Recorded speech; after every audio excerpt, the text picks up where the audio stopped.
219 வருடம் பாரம்பரியம் கொண்ட SBI வங்கி பாரத ஸ்டேட் வங்கி என்னும் பெயரில் வங்கி உருவாகி 70 வருடம் பவள விழா துவக்க தின கொண்டாட்டம் விழா புதுச்சேரி முதன்மை கிளையில் கிளை மேலாளரும் உதவி பொது மேலாளர் ச அன்புமலர் தலைமையில் 1/7/2025 அன்று நடைபெற்றது. வங்கியின் துணை கிளை மேலாளர் ராஜதுரை வெங்கடேசன் அவர்கள் வரவேற்புரை நிகழ்த்தினார்.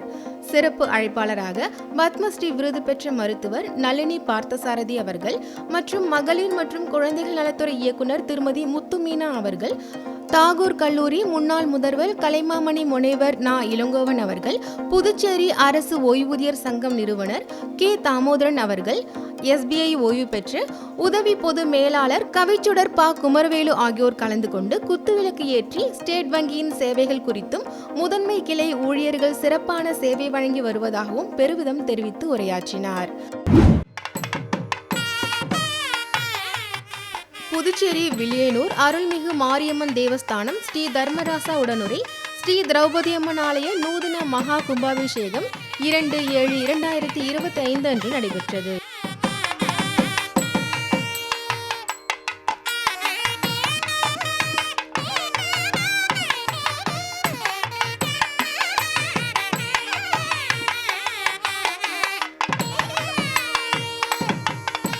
இவ்விழாவில் மாண்புமிகு துணைநிலை ஆளுநர் திரு கைலாசநாதன் அவர்கள், சட்டப்பேரவைத் தலைவர் திரு ஆர் செல்வம் அவர்கள், சட்டமன்ற உறுப்பினர் திரு AK சாய் ஜே சரவணகுமார் அவர்கள், அதிகாரிகள் மற்றும் ஏராளமான பக்தர்கள் கலந்து கொண்டனர்.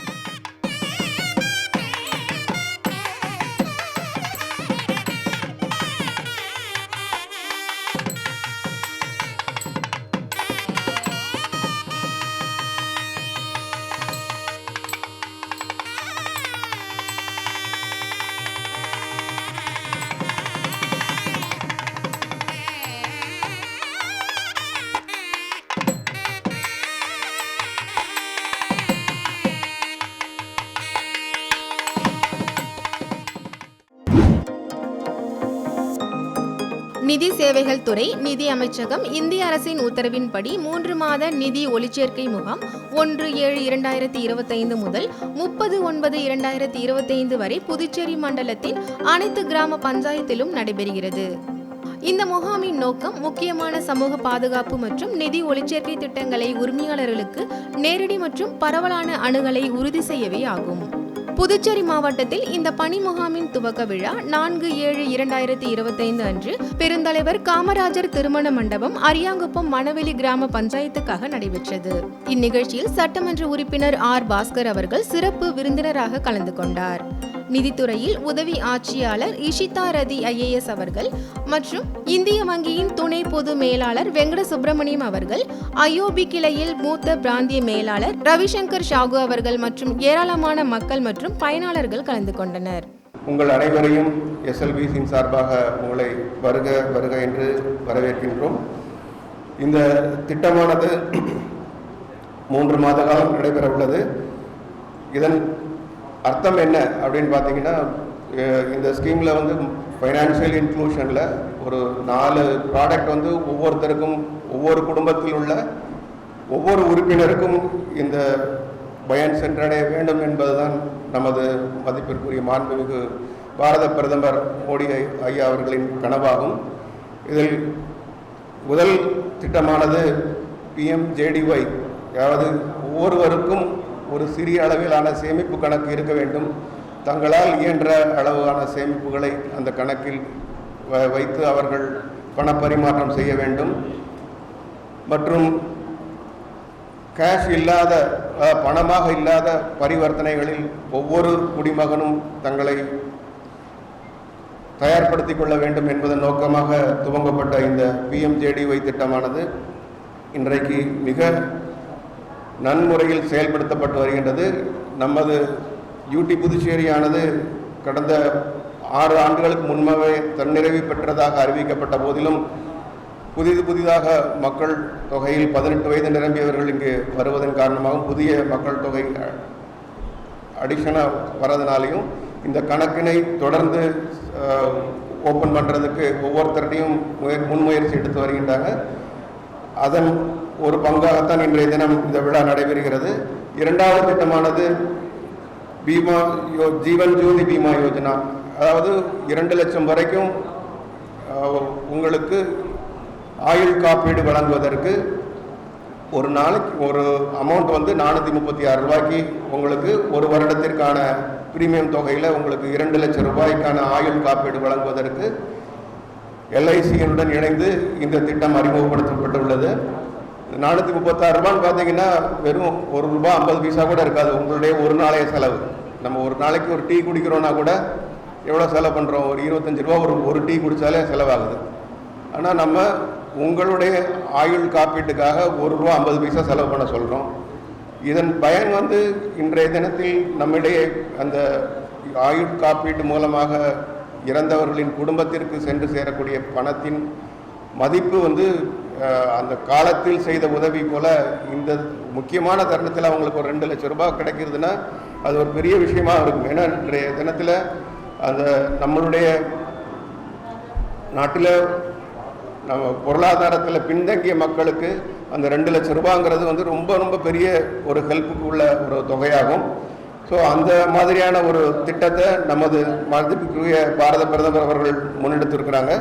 ஸோ அதில் உங்கள் அனைவரையும் ஈடுபடுத்தி உங்களுக்கு தெரிந்தவர்களையும் இது திட்டத்தில் கொண்டு வர வேண்டும் என்று கேட்பதற்காக தான் ஒரு விழிப்புணர்வு முகாமாக இன்றைய தினம் இது நடைபெற்று கொண்டிருக்கிறது. 3வது திட்டமானது பிரதம மந்திரி சுரக்ஷா பீமா யோஜனா. இதுக்கு வருஷத்திற்கு பிரீமியம் தொகையானது வெறும் 20 ரூபா தான். ஒரு நாளைக்கு ஒரு மாதத்துக்கு ₹1.50 கூட இல்லை. ஸோ இது வந்து விபத்தினால் ஏதாவது அந்த குடும்பத்திற்கு அந்த ஆயுள் காப்பீடு செய்தவங்களுக்கு ஏதாவது ஆயிடுச்சுன்னா அவர்களுக்கு 2 லட்சம் ரூபாய் உங்களுக்கு இன்சூரன்ஸ் கம்பெனி மூலமாக கிடைப்பதற்கு பயன் இருக்கும். ஸோ இந்த 2 இன்சூரன்ஸ்லேயும் உங்களை இணைச்சிக்கிட்டிங்கன்னா குறைந்தபட்சம் 4 லட்சம் ரூபாய் உங்கள் குடும்பத்திற்கு ஏதேனும் உங்களுக்கு ஏதாவது ஆயிடுச்சுன்னா உங்கள் குடும்பத்திற்கு 4 லட்சம் ரூபாய் இமிடியட்டாக கிடைக்கிறதுக்குள்ள வழிவகைகள் செய்யப்படும். கடைசி திட்டமானது அட்டல் பென்ஷன் யோஜனா. இன்றைக்கு வந்து வேலை பார்க்குறோம், 50-60 வயசுக்கு அப்புறம் நமக்கு நிறைய கம்பெனிகள்லையோ இல்லை நம்ம வேலை பார்க்குற இடத்துலையோ பென்ஷனுங்கிறது கிடையாது. ஈவன் கவர்மெண்ட் டிபார்ட்மெண்ட்லேயே கூட சேமிப்பின் மூலமாக வரக்கூடிய பென்ஷன் திட்டம் தான் இப்போ நடைமுறைப்படுத்தப்பட்டு வருகிறது. அப்படி இருக்கும்போது உங்களுக்கு நீங்களே இந்த காலத்தில் சேமித்து வந்தீங்கன்னா உங்களுக்கு 60 வயசு ஆகும்போது மாதம் உங்களுக்கு ஏதோ ஒரு சிறிய தொகை கிடைப்பதற்கான வழிகள் 1000 ரூபாயிலிருந்து 5000 ரூபாய் வரைக்கும் கிடைப்பதற்கான ஒரு பென்ஷன் திட்டத்தையும் அறிமுகப்படுத்தப்பட்டுள்ளது. இதற்கான மாத தவணை தொகை மிக மிக சிறிய அளவில் உங்களுடைய 18 வயசு ஆரம்பத்திலே நீங்கள் போட்டுட்டாங்க அப்படின்னு சொன்னால் இதற்கான மாத தவணையானது மிக மிக சொற்பமானது. அதையும் இங்கே உங்களிடையே விழிப்புணர்வு ஏற்படுத்தப்படுவதற்காகவும் இந்த முகாம் நடைபெற்று வருகிறது. ஸோ உங்கள் அனைவரையும் கேட்டுக்கொள்வது என்னவென்றால் உங்களை இதில் ஈடுபடுத்திக் கொள்ளுங்கள். உங்களுக்கு தெரிந்தவர்களுக்கும் இதன் பயனை எடுத்து சொல்லுங்கள். அது மாதிரி அந்த ஆயுள் காப்பீட்டில் யாராவது இணைத்திருந்தவர்களுக்கு ஏதேனும் நடந்திருந்தால் அதற்கான ஆயுள் காப்பீட்டு தொகையை பெறுவதற்கும் எப்படி செய்யணும் அப்படிங்கிறதற்கும் இன்றைக்கு உங்களிடையே சொல்ல போகிறாங்க. ஸோ அதையும் உங்கள் தெரிந்தவர்களுக்கு எடுத்து சென்று சொல்லுங்கள் அப்படிங்கிறதுக்காகவும் இந்த முகாம் நடைபெறுது. அதை தாண்டி எடுத்துட்டிங்கன்னா உங்களுடைய கணக்குகளுக்கு குறிப்பிட்ட கால இடைவெளிகளில் KYC அப்டேட் பண்ணணும்.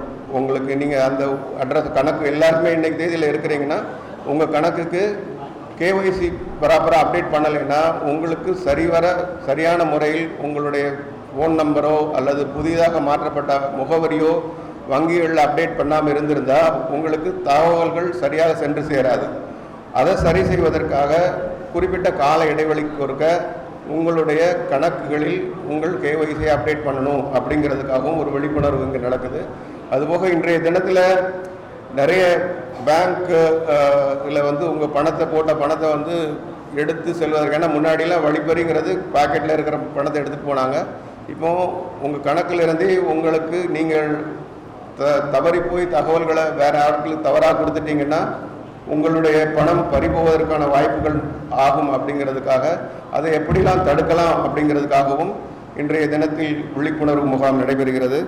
ஸோ இந்த நிகழ்வுக்கு உங்கள் பொன்னான நேரத்தை செலவிட்டு இங்கே வந்ததற்கு நன்றி. This campaign, under the guidance of Department of Financial Services, is an immensely and truly transformative campaign which aims to cover 100% of the eligible beneficiaries in the government's key flagship and important financial services programs.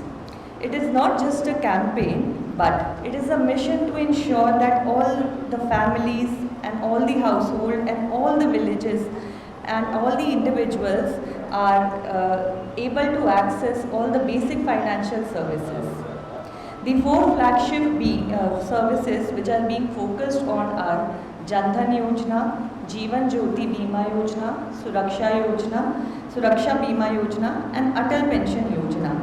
Together they create a safety net of financial services for all the people, right from those who are entering the job and also those who are at the fag end of their retirement. So the Jan Dhan Yojana ensures that every citizen who is eligible can open a bank account without any balance requirement. The Jeevan Jyoti Bima and Suraksha Bima Yojana ensures that life and insurance coverage is provided to all the citizens at a cost which is as minimum as a cup of tea in a month. And through the Atal Pension Yojana, we offer dignity and financial stability to those who are in the unorganized sector and who have left the job and have stopped working. But this campaign is not just about enrollment, but it is also about creating empowerment through awareness, teaching all the people how to avoid and report digital and financial fraud, access the unclaimed deposits, and raise grievances effectively. In today's digital world, financial literacy is as important as financial access. So I call upon all our bank officers, business correspondents, PRI members as well as the volunteers that you are the frontline worker for this campaign. So go door to door, reach every family and make this campaign a success story for your Gram Panchayat. And to our citizens, I urge you all to take full advantage of this scheme. This is your right, and a secure financial future is the foundation for a prosperous life. So let us all join hands to ensure that every household is covered, every life is protected, and every citizen is financially empowered. Thank you and Jai Hind. Pradhan Mantri Jan Dhan Yojana is a zero balance account. The people who do not have account, they can open their account with us without need of any balance. They can get ATM card, and with that ATM card, insurance coverage is also there. So without any balance, you will be able to open an account with any of the public sector bank.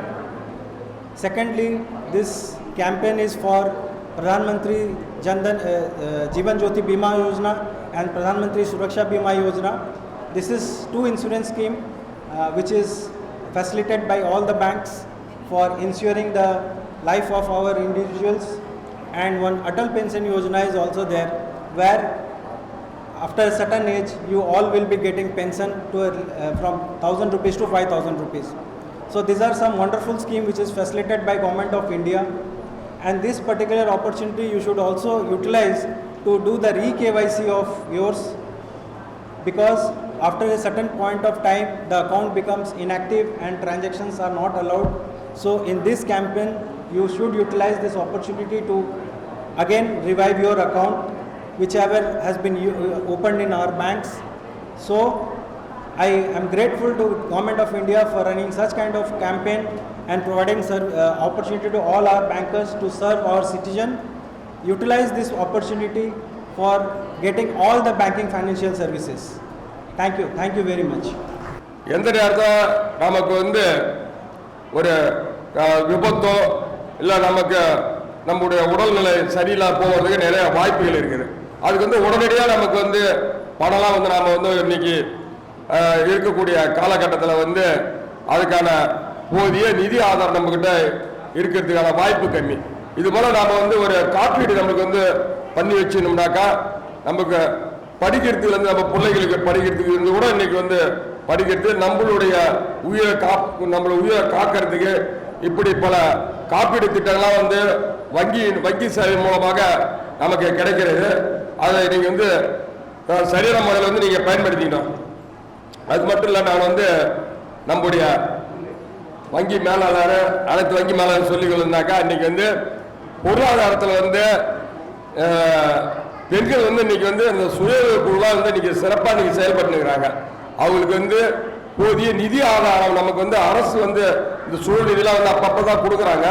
இருந்தாலும் நான் எப்போவுமே சொல்லுவாங்கலாம் வந்து நம்முடைய இந்த சுய குழு பெண்கள்கிட்ட சொல்லுவேன், நீங்களாம் ஒரு தொழில் முனைவராக வரணும். ஒரு தொழில் முனைவராக வந்தால் தான் நல்லா இருக்கும். பேங்க்கில் மட்டும் நம்ம கடன் வாங்கி அதை வட்டிக்கு மட்டும், அதாவது வந்து ஒரு இந்த நிதியை வந்து வட்டி மட்டும் கட்டக்கூடாது, வட்டி கட்டி அது போலாம் வரக்கூடாது. இருந்தாலும் ஒரு தொழில் முனைவர் பெரிய ஒரு தொழிலதிபராக வரணுன்றது தான் என்னுடைய எண்ணெயில் அப்பப்போ சொல்லலாம். இப்போ அவங்க சிறு சிறு தொழிலாம் பண்ணின்னு இருக்கிறாங்க. அதுக்கு வந்து நம்முடைய வங்கி மேலாளர்லாம் வந்து அவங்களுக்கு கடன்லாம் கொடுத்து அவங்களுக்கு வந்து இன்னும் அவங்களுடைய பொருளாதாரத்தை மேன்மையடை செய்ய வேண்டும் என்று தான் இந்த நேரத்தில் கூறிக்கொள்கிறேன். ஏன்னா ஒரு குடும்பத்தை வந்து சரியான முறையில் சரியாக கொண்டு போகிறாங்க, அது பெண்களால் மட்டும்தான் முடியும். அவங்க வந்து மகசூதிக்கோ இல்லை அவங்களை பெருமைப்படுத்துறதுக்காக சொல்லலாம். உண்மையான நிகழ்வும் அதுதான். நான் கூட எங்கே நிற்கிறேன்னாக்கா என்னுடைய தாய் என்னுடைய தாரா இப்படிதான். இந்த அடிப்படையில் தான் நம்ம வந்து நம்முடைய சூழ்நிலை, நம்முடைய வாழ்க்கை சூழ்நிலையும் அப்படிதான் இருக்குது. அந்த வாழ்க்கை சூழ்நிலைக்கு வந்து சரியா ஒரு அடித்தளம் விட்டு சொல்லக்கூடிய குடும்ப தலைவி தான். அந்த குடும்ப தலைவி தான் சில இதெல்லாம் தொழிலாம் பண்ணும்போது அவங்களுக்கு வந்து நம்ம வங்கிலாம் வந்து நிறைய கடன்லாம் கொடுத்து அவங்க வந்து அவங்களுடைய பொருளாதாரத்தை மேன்மைப்படுத்த வேண்டும் என்று நேரத்தில் கூறிக்கொண்டு நம்முடைய சுய தாய்மார்களுக்கு நம்முடைய சகோதரிகள் அனைவருக்கு நான் சொல்லிக்கொள்வது, நம்முடைய சகோதரலாம் சொல்லிக்கொள்ளுனாக்கா அனைவரும் வந்து காப்பீடு திட்டத்தை வந்து சரியாக வந்து நம்ம பயன்படுத்தி கொள்ள வேண்டும். காப்பீடு திட்டத்தை நம்ம பயன்படுத்த நம்ம வந்து ஒரு மருத்துவம் பார்க்கறதா இருந்தாலும் சரி, முதலில் நான் சொன்னது போல நம்ம ஒரு விபத்து ஏற்படும் போதும் சரி, நாம் வந்து மருத்துவ செலவுக்குலாம் நமக்கு அந்த காப்பீடு திட்டம் கட்டாயம் உதவிகரமாக இருக்கும். இது போல நிகழ்வுலாம் வந்து நடத்தும் போது நம்மளுக்கு வந்து அது விழிப்புணர்வு ஏற்படுத்துறது வந்து நல்லா இருக்கு. அதனால இதற்காக ஏற்பாடு செய்த நம்முடைய இந்தியன் வங்கி, அது மட்டுமல்ல அது சார்ந்த ஐஓபி பேங்க் மற்ற அனைத்து வங்கிகளுக்கும் என்னுடைய சார்பாகவும் இந்த நிகழ்விலே கலந்து கொண்டு சிறப்பாக உரையாற்றி நம்முடைய துணை மாவட்ட ஆட்சியாளர் அவர்களுக்கும் இந்த நிகழ்விலே கலந்து கொண்ட அனைத்து சான்றோர் பெரும் மக்களுக்கும் அனைத்து சகோதர செயலும் அனைத்து சுயர்களுக்கும் மீண்டும் ஒரு முறை நன்றி கூறி விடைபெறுகிறேன். நன்றி, வணக்கம்.